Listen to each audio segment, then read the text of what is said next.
Patch 1.1 for Ara History Untold. The Invisible Hand has been announced, and it is time to go through some of the changes which are coming. This is like the first part, and we will probably get all the info when the full patch notes are out, and I will make a new video if it is interesting enough. And yes, the patch is coming in November, and before you were asking when in November, I can't tell because, well, they don't tell us in the announcement, they just say November. And to be honest, please take your time. We all know that Ara has some issues right now. They need some patches here and there, some bug fixes, some other additions. Like, make it snappy, make it good. This is your big chance in November, and take your time.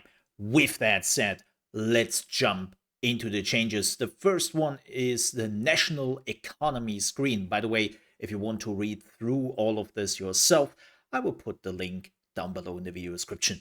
A game changer for management. One of the most exciting additions is the national economy screen, and it is designed to streamline resource management and reduce micromanagement, which has been a top request among players. This new screen allows players to globally manage crafting, set supply priorities, and automate improvement process through the policy screen.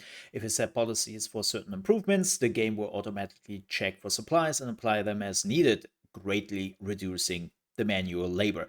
I kind of understand what they are saying here. So let's say you want to craft iron bars, right? Metal bars, not iron bars, metal bars. And every time you set up a new building, you have to click on the metal bar, you have to go in there, you have to tell which resources has to be used.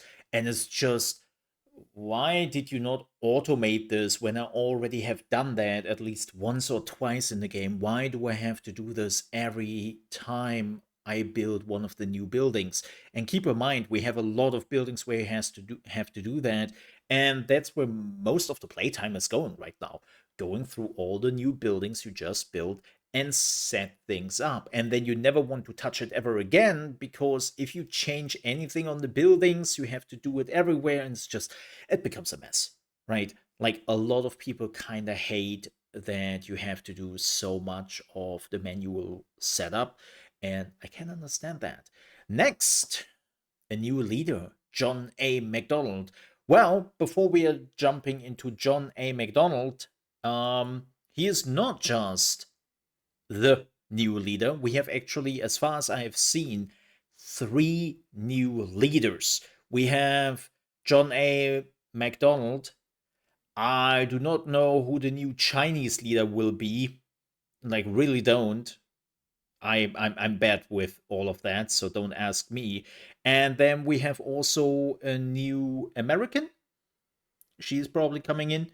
So those would be the three new leaders we are getting with this patch, and I'm looking forward to the other two leaders. But let's have a look at John A. MacDonald, who has the Boreal Forest, which adds 1 fur per turn and 3+ housing in all cities, disciplined, pacifist, woodsman. Make it 2 fur per turn, because you cannot really do anything to increase the amount of fur you were getting, and getting fur into the game is already pretty simple. Like, keep in mind, those numbers are not final, they might change. The 3+ housing in all cities is nice. That means you basically can just not build a dwelling, right? You have a slot free where you could just build a house instead, or not a house instead, and build something more useful. But that's also not a big problem. Like, not gonna lie, this one definitely doesn't wow me. Like, this really doesn't wow me. The woodsman is definitely nice to have. He is the second character now who has that, besides George Washington.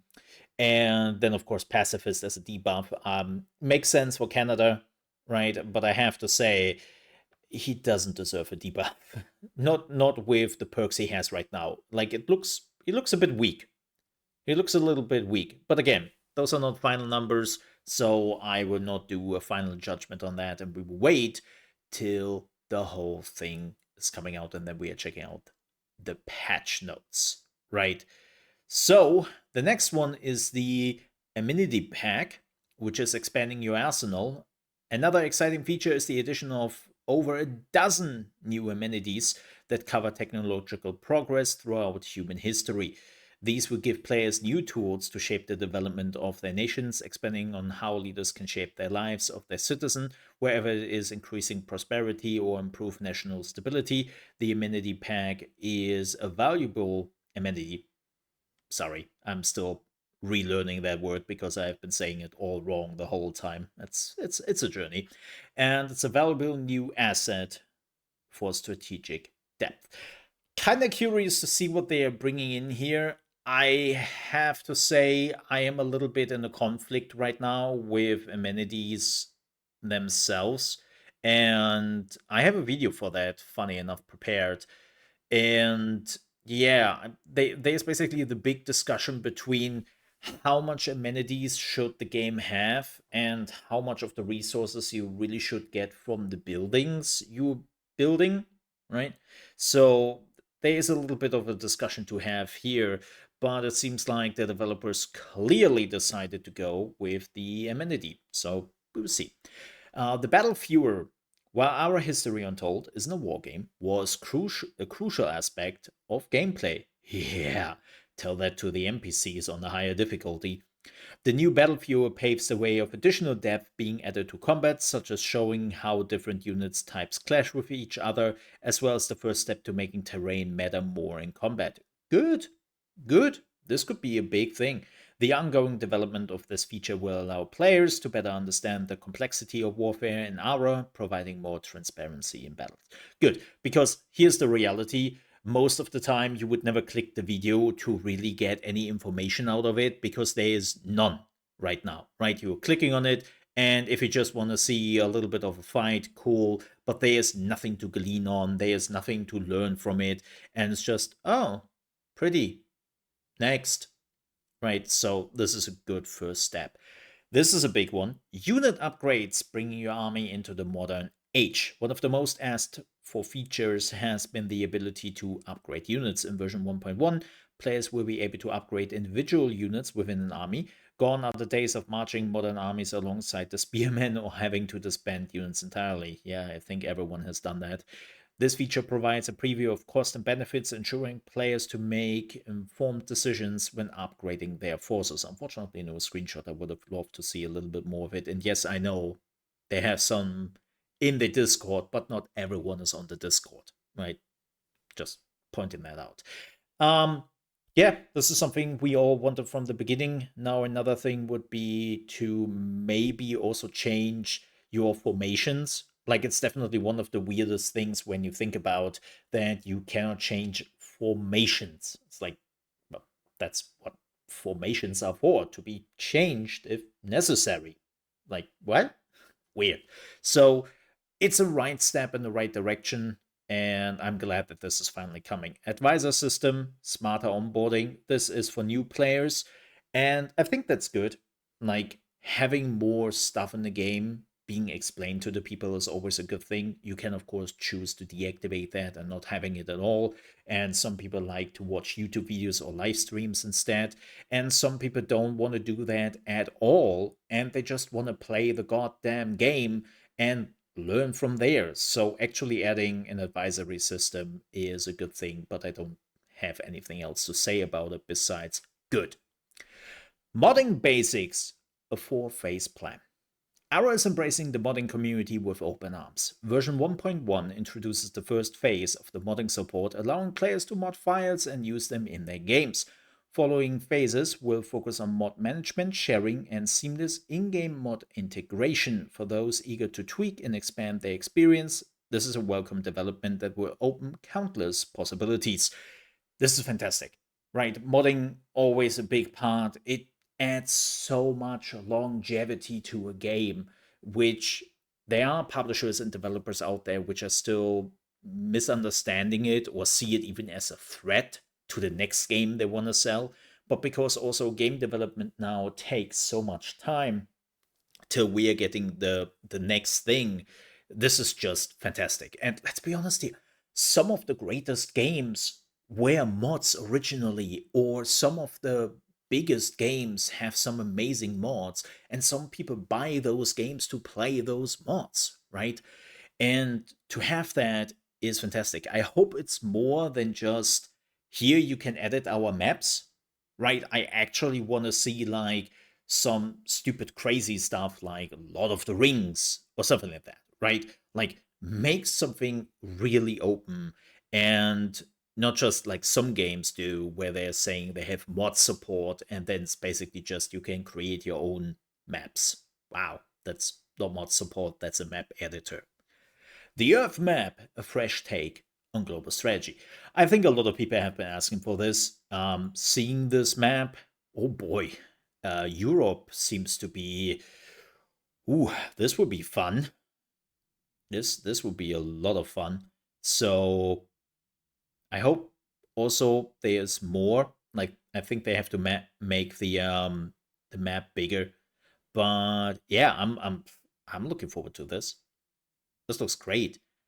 Also, what is that? I can't really see the research there. Looks a bit different. Hmm. The much anticipated Earth map will make its debut in version 1.1, balanced for gameplay first. The continents are sized such that each nation has a bit of a breathing room, well, besides of in Europe, of course. The map will bring historical flavor to the game, but will also ensure fairness for all players, preventing certain nations from having an overwhelming geographical advantage. USA, US. What? With more iteration on the horizon, the Earth map promises to be a staple for fans of historical strategy. The Ara team plans to continue iterating on this map as additional nations are added and player feedback comes in. Again, good. I love to do sometimes a playthrough where I start with actually Earth starting points, right where your nation is actually starting on the Earth map, and I would love to see that in action. What's next? Version 1.1 is just the beginning. The roadmap ahead is filled with exciting updates, including diplomacy improvements. Oh, thank you for that. A map editor. Oh, so there is a difference between map editor and modding. Good for them. Naval Supremacy. Yeah, we have to talk about that. Fix also that. Just saying, if this is like how it works in Ara right now, no ship can actually go through here because that's actually not a tile. It just connects two tiles and no ship can go through there. Fix that. Thank you. Supply lines. Huh. Interesting. And even trade routes. Ooh, yes, please make the trading more interesting. Keep an eye out for what's in store as the game evolves with each patch, bringing more depth and enjoyment to its player. This is good. I think this is a very, very good first patch. Keep in mind the game is then out for 2 months. And in 2 months, we are already getting new leaders, new amenities, the battlefiel upgrading units, mod system is coming in. Like for the first content patch, this is really good. Like I think this is really good. Now, the most important part is can they put this into practice? Can they make this work? And will the impact be there? Will you actually feel the impact? That is the biggest question I can't answer, and I have seen it too often in previous games that developers made mistakes there. This is why I say please take your time. And yeah, this is definitely great. I'm now waiting for the patch notes and I'm waiting for the patch to come out, like most people. And then we will definitely talk about that again. By the way, folks, thank you so much for watching. If you enjoyed this video, please don't forget to leave a like. And also, if you are new to the channel, you might want to subscribe to that as well. We are not just focusing on Ara History Untold here, even though it's one of my main games right now, but this is a channel which is focusing on strategy games. So that means, yes, at some point, there will be something else here instead of just Ara History Untold videos. So just to make that clear. But with that said, thank you so much for watching. Stay safe, and I hope I see you next time. Bye bye.